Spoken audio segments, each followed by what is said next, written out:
So let's start off this documentary with an anecdote. There's a close friend of mine who likes to tell a story about how when he was a little kid, there was only one video game that he ever played that managed to make him feel sad.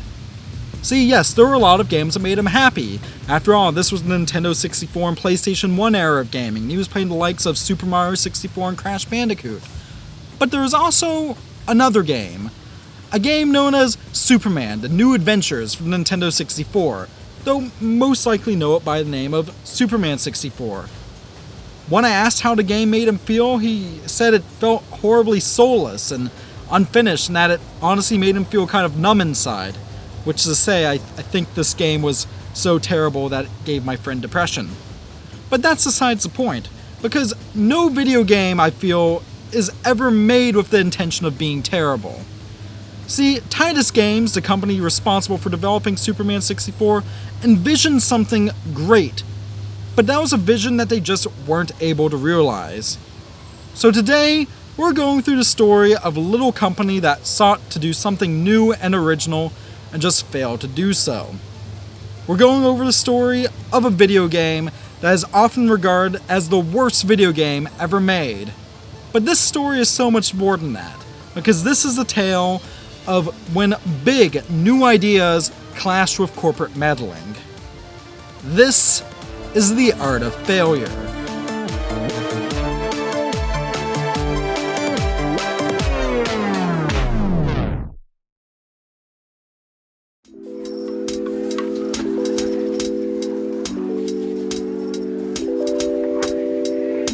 The story of Superman 64 is also the story of Titus Interactive.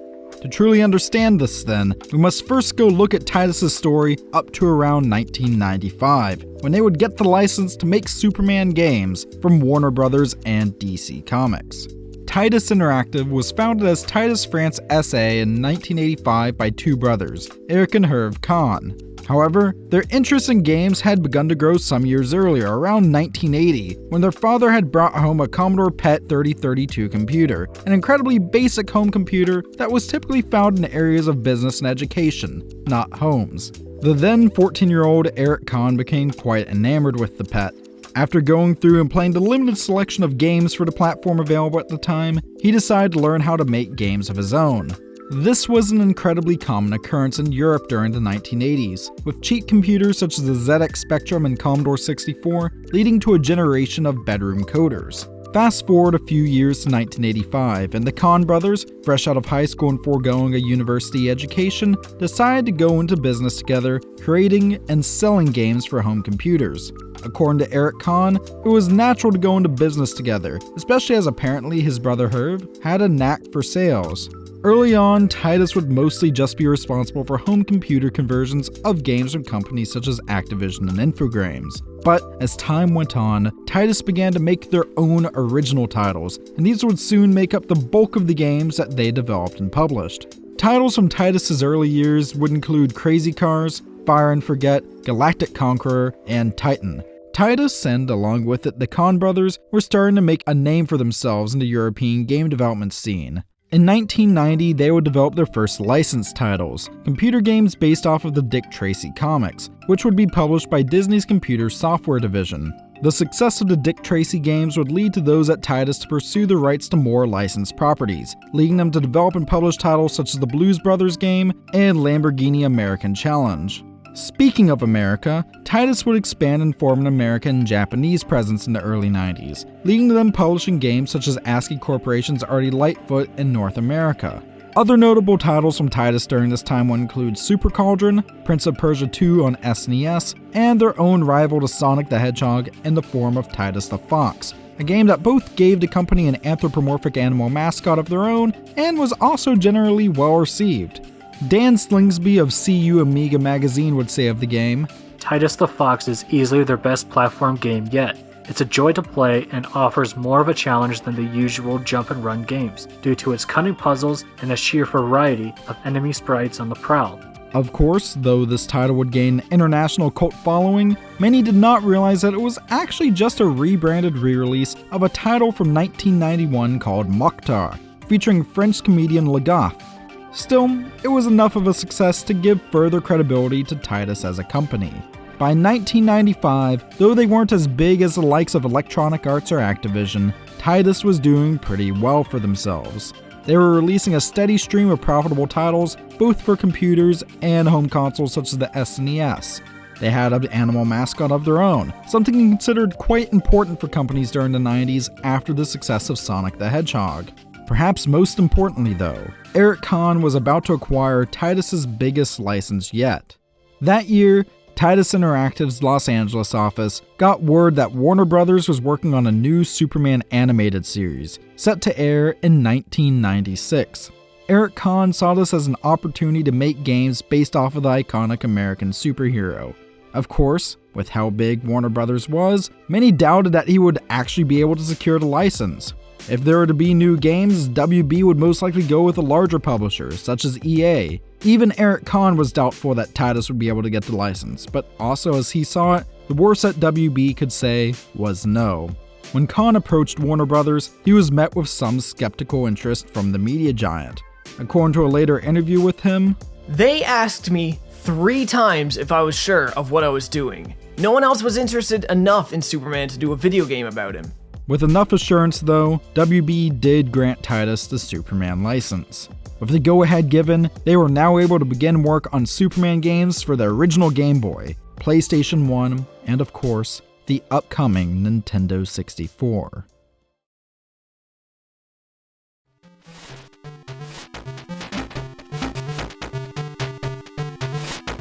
This is Superman for the Nintendo Game Boy. Released in 1997, it would be the first of 3 Superman games worked on by Titus, and it actually sold quite well, despite critics absolutely hating it. In a 2014 retrospective for Comic Gamers Assemble, critic Blair Farrell would say of the game, "So what can be said about Superman on the Game Boy, other than it was an early warning sign for things to come from Titus and the license? The controls are bad, the game is short and unfairly challenging with no redeemable qualities. I wouldn't even recommend this to the hardest of hardcore Superman fans, and I'm related to one." But was it truly a sign of things to come? Were the later Superman games for the Nintendo 64 and PlayStation 1 truly doomed, and was that truly evident from this point? Well, initially, many thought that Superman 64 actually looked very promising. In fact, it looked like it might actually pioneer a whole new type of superhero game, one that would fall into the genre of what we'd now call open-world adventure games. Eric Caen would have heavy involvement in all 3 versions of Superman worked on by Titus, though he did spend most of his time with the Nintendo 64 version, as that was the version that they placed the most emphasis on. Caen's original vision of the game would feature a massive recreation of the city of Metropolis, where Superman could not only fight enemies and go after villains such as Lex Luthor, but also interact with the people and environments around him.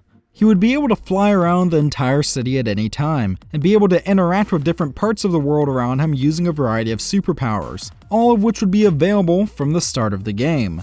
Of course, there were some potential roadblocks to this. First off, the game was being primarily developed for the Nintendo 64, with the PS1 Superman game intended merely as a port that would follow a few months later. Though the Nintendo 64 was powerful for the time, many wondered if it was actually powerful enough to support a game of this scope. Also, there was the potential issue of space. Though the N64 was technically more powerful than the PlayStation 1, the Nintendo 64's reliance on game cartridges instead of CDs greatly restricted the amount of space games could take up. This affected many other games intended for the system, the most famous of those being Final Fantasy VII. Reportedly, developer Square Enix decided to shift development exclusively to the PlayStation after realizing it would take up 13 whole N64 cartridges. The other major issue here would be the length of development. The Superman animated series would come out in 1996, but due to the ambitious nature of Superman 64, a release date of sometime in late 1997 was being aimed for. This would require patience and understanding from both DC Comics and Warner Bros., virtues that initially did seem to be present. During the initial negotiations for the Superman license, Eric Caen had formed a friendly working relationship with the Warner Bros. Licensing team, leading him and those working with him to feel like they were truly working on something special. But then, unexpectedly, shortly after Titus gained the Superman license, WB did some internal reshuffling, which included firing the team that had worked with Titus up to this point. The next team would not be so amicable. In a 2015 interview with Playboy, Caen would say of them, "The next people in charge hated us from the first minute they saw us and our project. They believed a major company such as EA Games would pay more and create a better product." He would go on to say in our own email interview, "The game suffered a lot from the supposed poor understanding of WB and DC Comics." After presenting their idea involving Superman exploring a large, lifelike metropolis, Warner Brothers responded by requesting that they change the game to be more of a SimCity style of game, one where Superman would take on the role of mayor of Metropolis. Caen and his team were very opposed to this. After much back and forth, WB agreed to let them keep it as an action-adventure title, though the scope would not be nearly as big as before. It seemed, though, that they still had the opportunity to make a truly great title, but their troubles with WB were actually only just starting. It was already clear that the licensing team at WB didn't feel confident in Titus's ability to develop a great game, and thus they began to heavily micromanage the project. The Titus team would often receive feedback on game ideas from WB simply just stating, "Superman would never do that." It soon got to a point where every new feature, Superpower Edition, villain, and plot thread had to be run through WB for approval before it could appear in the game. If the Warner Brothers team disputed any of it, Caen and his team would have to back it up with specific proof from somewhere in the Superman lore, most often from the comics. They would then have to show their work to WB by providing specific comic issue numbers, years, and page numbers. This led to Caen often spending hours poring over comics, researching Superman inside and out, time that, he has lamented, could have been spent actually working on the game.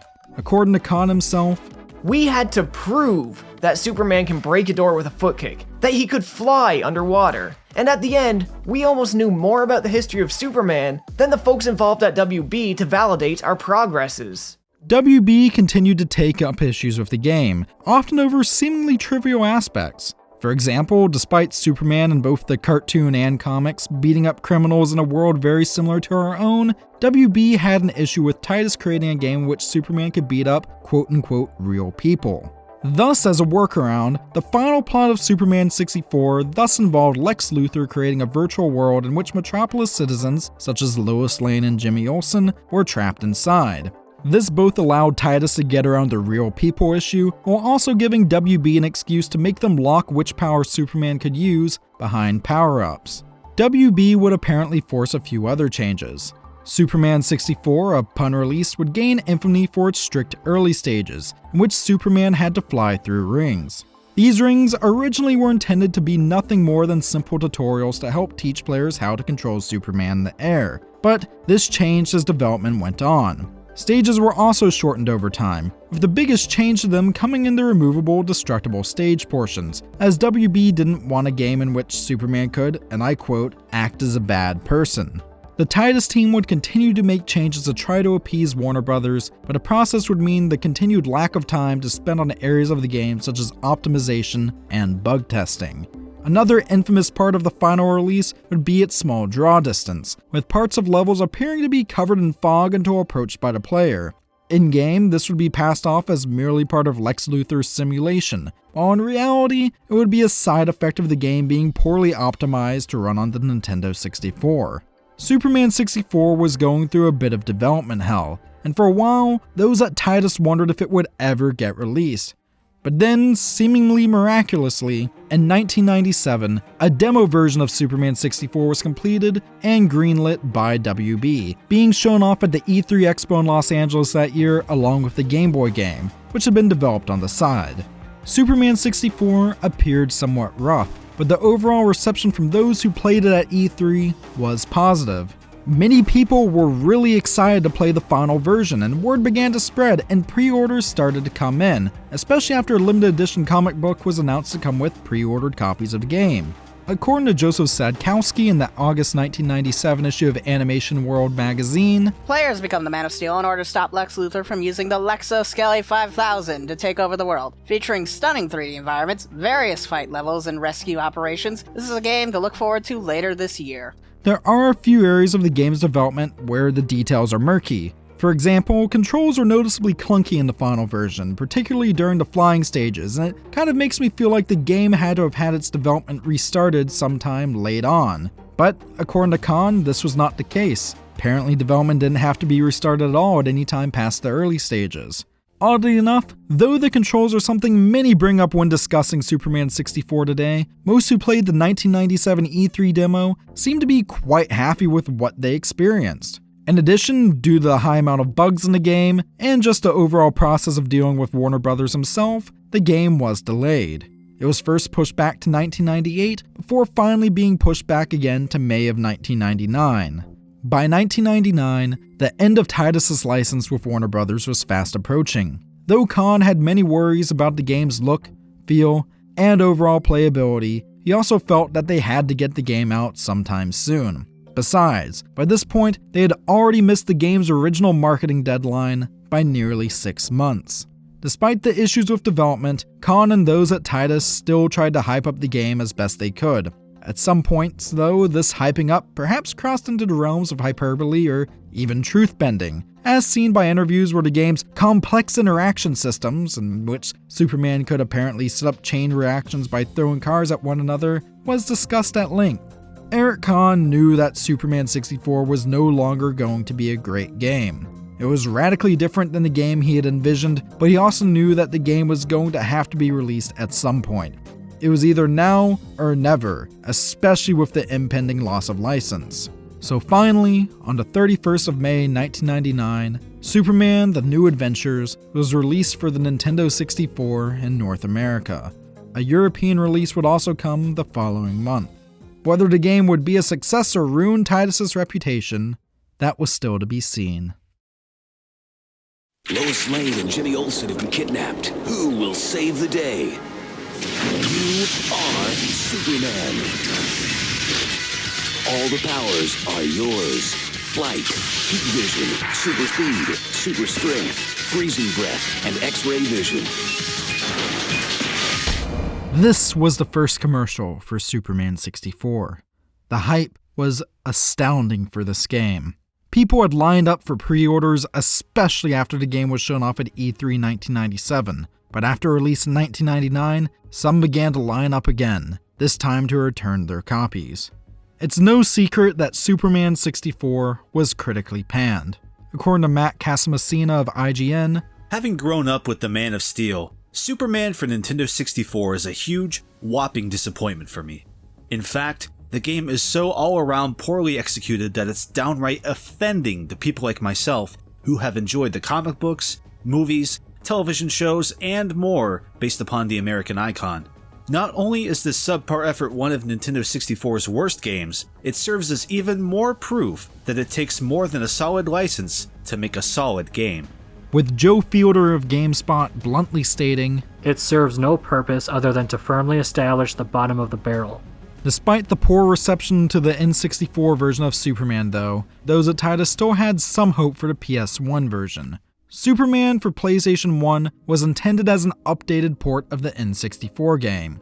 However, due to the differences in hardware architecture between the two platforms, it was actually built from scratch instead of being a simple port.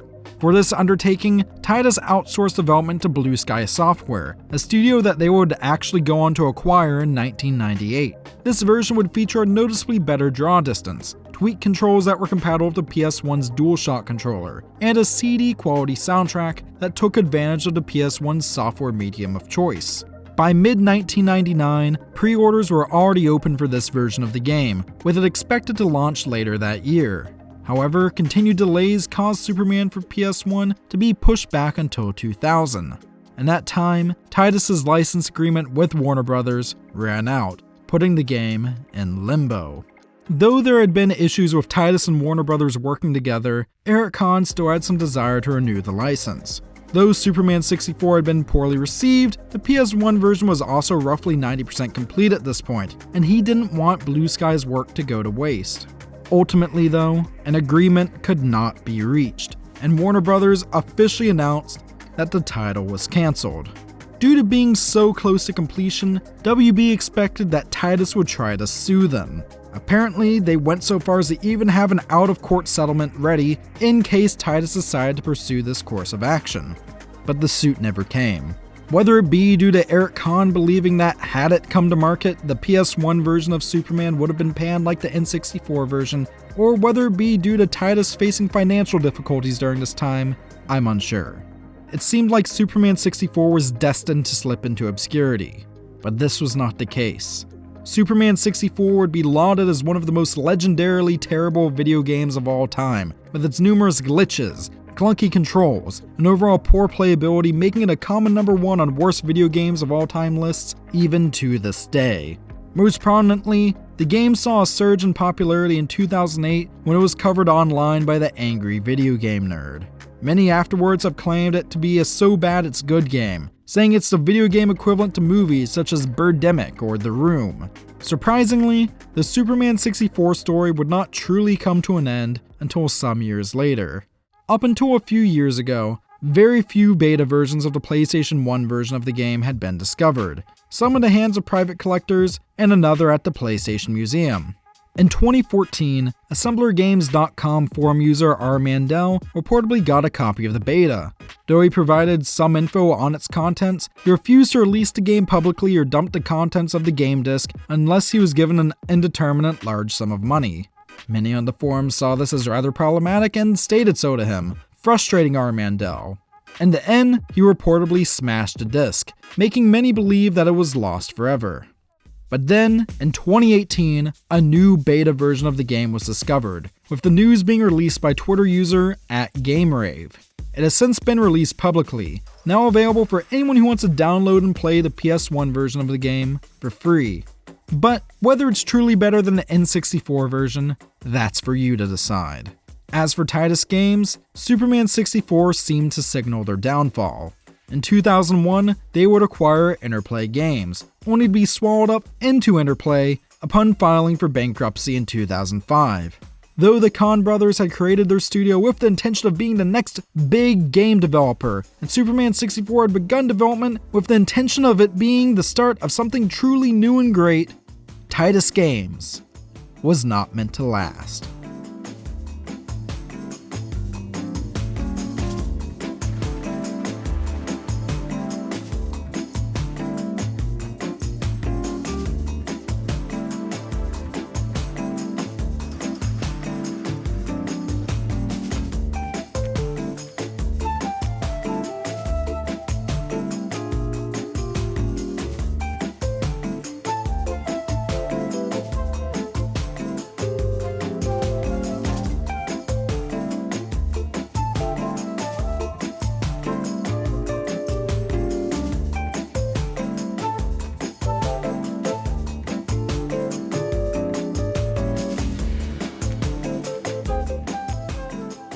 I think few will argue that Superman 64 did not turn out great.